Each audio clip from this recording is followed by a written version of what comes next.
Welcome to the Nifty Chicks. In this Nifty Chicks I'm a Safety Girl tutorial, we'll be covering how many different wallets you should have, the types of wallets you need, and how to keep yourself safe in the NFT space. Let's do this.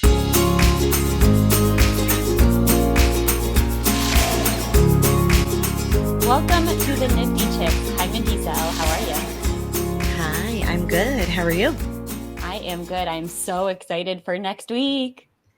Oh my God. It's going to be here before we know it. Yes, NFT NYC. We just found out that we will be speaking on Thursday at 3:50 p.m. in the Edison Ballroom main space. So if you are in NFT NYC on Thursday, that is June 23rd at 3:50 23rd. p.m., Yeah. be sure to stop by. Yes. And I'm actually preparing. I just showed Gen FT, but I just got my nails did. I'm all branded up.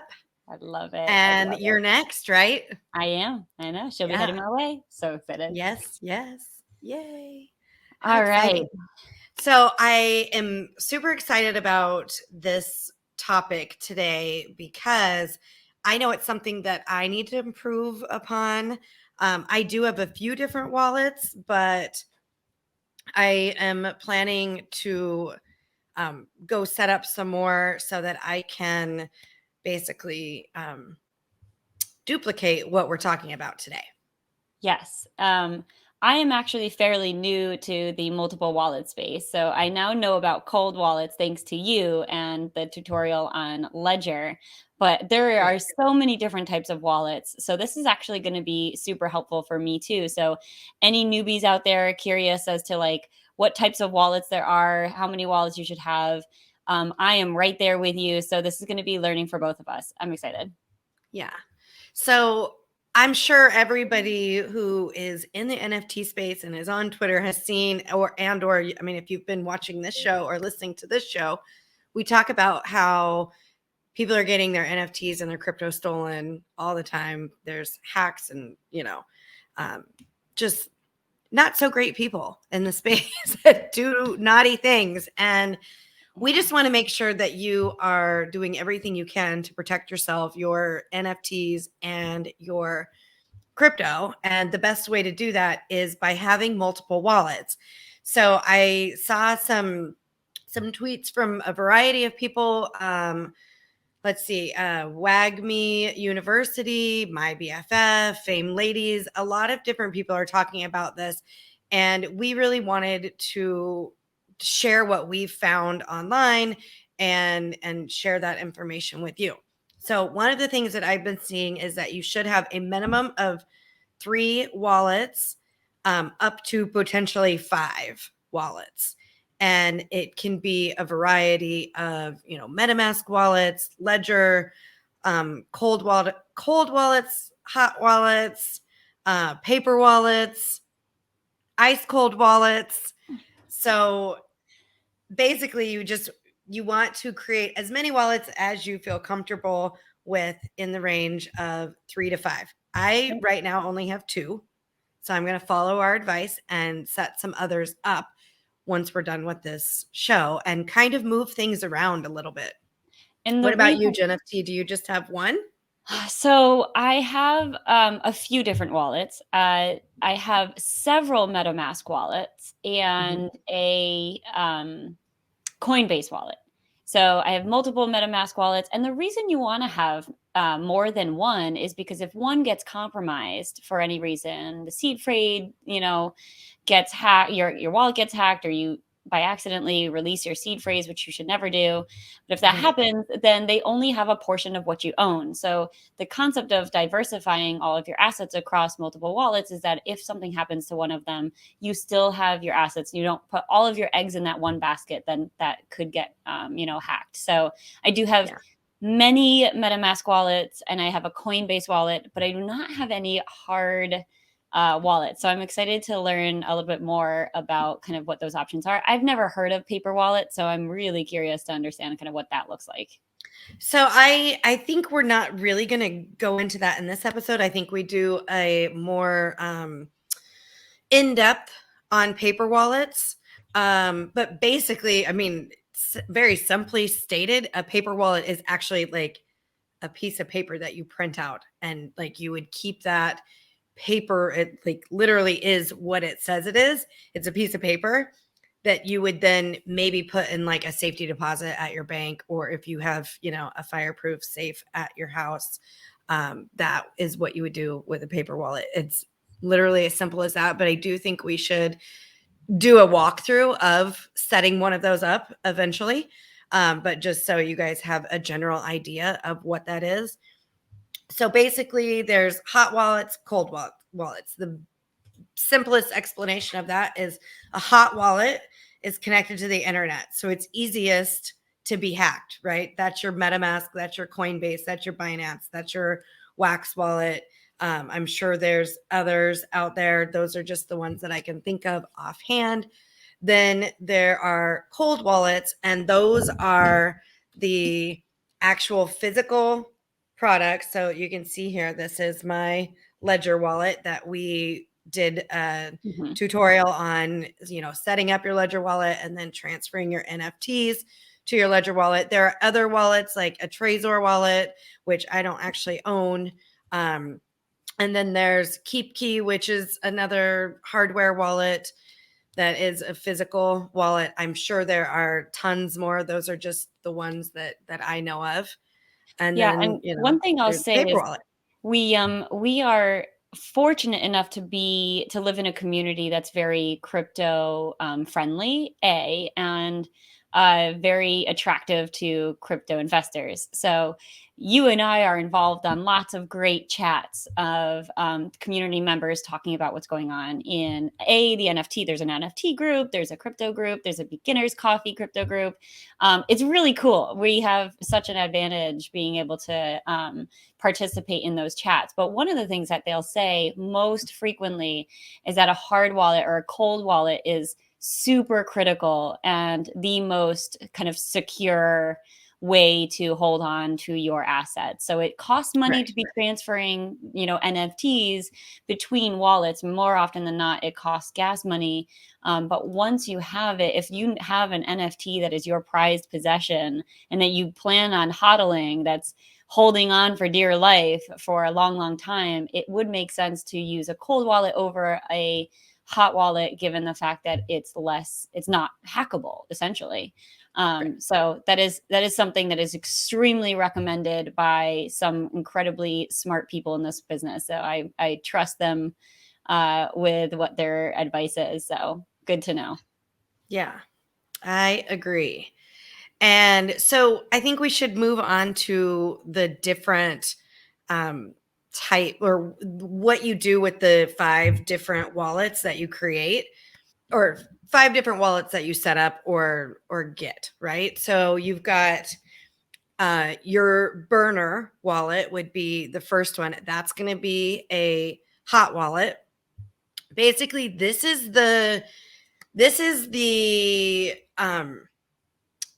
it's going to be the one that you use for testing, right? You're going to keep basically nothing on there, because this is the one that you're going to use to connect to maybe sites that you're not 100% sure on. You really don't want to keep very much ETH on there, because this one is going to be the most likely to be hacked, or, you know, people get a hold of it. So basically, you're just going to use this for testing. Then once you feel secure, then you're going to move to your DGen wallet. And this one, again, it's still going to be used for testing the waters, making sure that everything seems legit. You probably aren't going to want to store more than like half to like 1 ETH on there. And then once you feel confident and, you know, secure, then you're going to move to your third wallet, which is where you're going to mint.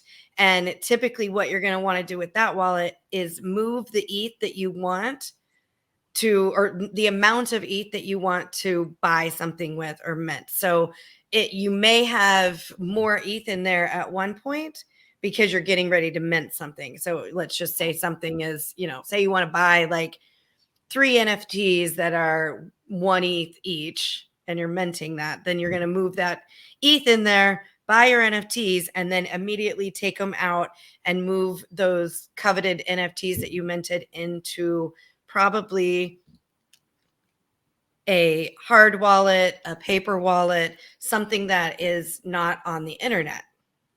And so those would be your either a lukewarm wallet or an ice cold wallet. An ice cold could be like the ledger, or it could be, something else that you're just not connecting it to the internet.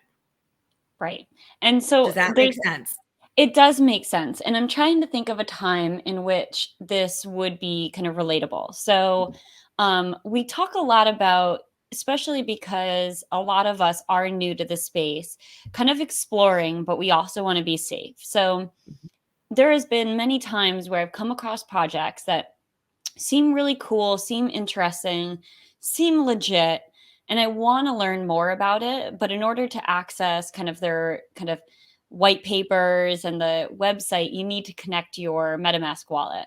So Right. this is oftentimes like my signal of like, I'm not going to connect my main MetaMask wallet that has a majority of my ETH in it or a majority of my NFTs, because if I'm not sure about this, 100% sure that this is the legitimate website, I don't want to connect my wallet and have everything taken from me. So this is in this instance where I'm really in the explore stage, getting to learn about some new NFT projects.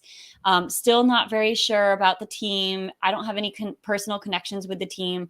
That's when I would use kind of this burner wallet where I'll set up a separate MetaMask that has nearly nothing in it, that like I'll connect to the website. And if something happens to that, they're not going to take my life savings. So I'm okay with that. And that's kind of the moments where you would want to use a burner one. And then, like you said, once you start to get to know the team and know the project and build some confidence that this is a project you want to kind of pursue, either minting or being a part of the community, that's when I would, especially if I'm minting, utilize my kind of main MetaMask wallet that has a little bit more ETH, so that, again, I feel a little bit more confident. But so I'm trying to think back through those scenarios. So anybody who's new, who's kind of just starting to explore some various projects, always connect your wallet that has very little in it, because you're going to be connecting, especially as you're new and exploring, to probably a lot of websites. And so you want to make sure that, if any of them are bad, and not to say that doesn't happen, and don't feel stupid if you connect your MetaMask to a bad website, because it happens all the time. So that's when you would want to use kind of a burner with very little in it. Yeah. And I want to just add like some general safety reminders here, because, again, a lot of people are new to this space, and there's a lot of different things that can happen and that you may run into, when dealing with your NFTs and what you're doing. So we've said this before, but never ever share your seed phrase or your password, with anybody who's asking. And obviously, like, don't store your seed phrase on your actual computer. I would recommend like either having like a notebook or something that you're able to put away in a safe or at your bank, or just don't store it.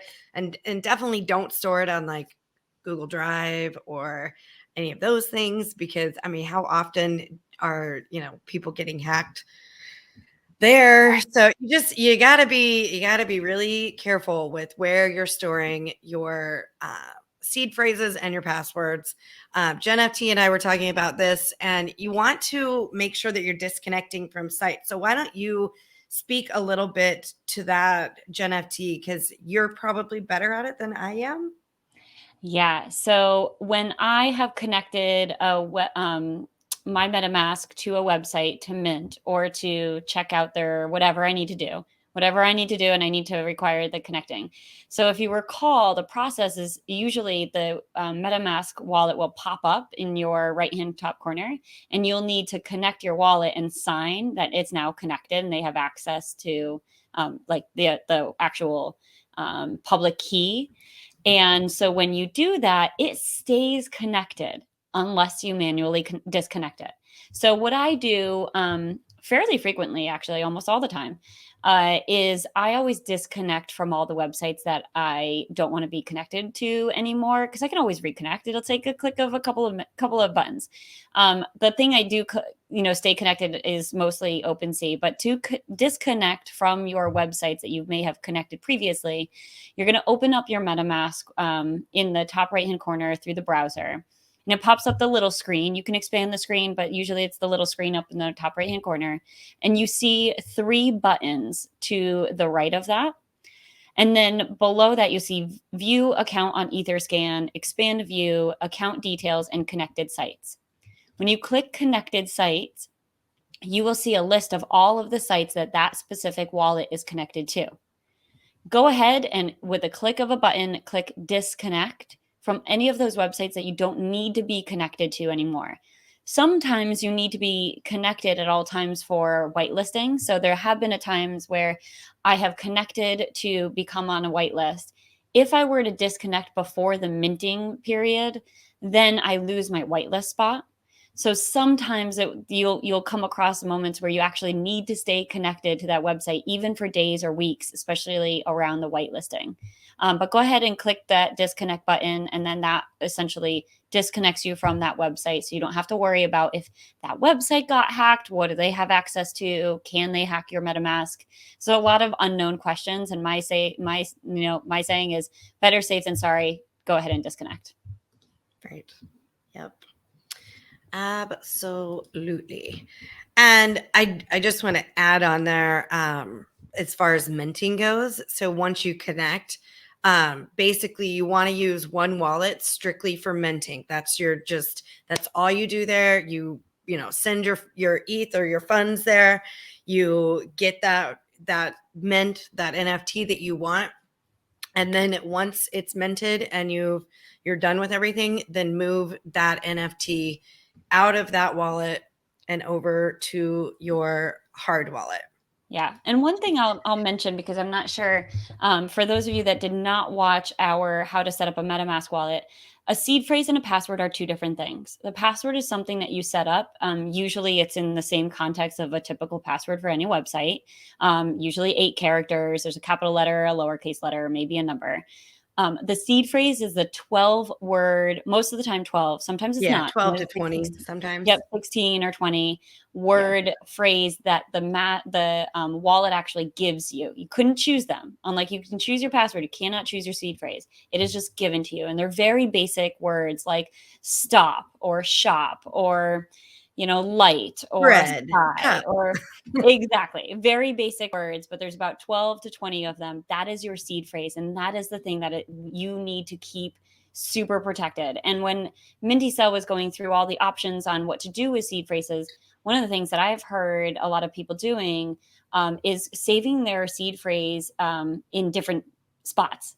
So you can have 4 words held in on a piece of paper held in a deposit box in a bank. You can have 4 of those words, written down somewhere in a notebook. You could have 4 of them saved in whatever. So you can have your seed phrase and piece it apart so that if anybody were to able to track down any of those, they still can't access your wallet. So that's an idea as well. Yeah, I love that idea. I actually heard a story about Cameron and Tyler Winklevoss, because if you don't know who they are like huge in the blockchain and crypto space, but they have, I'm sure it's billions, in Bitcoin, and they took theirs. And they founded Facebook, by the way. Yeah, right. Those guys. Yeah, it was actually not Zuckerberg, but anyway, Right. That's a whole other story. But they took theirs in separate, they took different trips, and they have theirs spread out all over the world at different places. It's crazy what they did. That's a little much. I won't be going that far, but yeah. I appreciate their level of safety. Yes, I do too. And I'm sure if I had that much money, why wouldn't I take those precautions? I'll put 4 words in a private jet, send it to Abu Dhabi. I'll put 4 words and send it to Italy. It'll be great. Yeah. And you get a little vacation out of it too. Right. So. Oh, gosh. So I hope that helps everybody in understanding a little bit better about how to keep yourself safe within NFTs and minting and wallets and all that good stuff. I do want to remind everybody to be sure to follow us on socials. You can find us at the Nifty Chicks. That is at the Nifty NIFTY Chicks CHICKS. And we can't wait to see everybody next week at NFT NYC. Yes, Thursday. That's Thursday, June 23rd, 3:50 p.m. at the Edison Ballroom main stage. We're so excited to see everyone there. And as always, thank you so much for listening. Invest in yourself. You are worth it.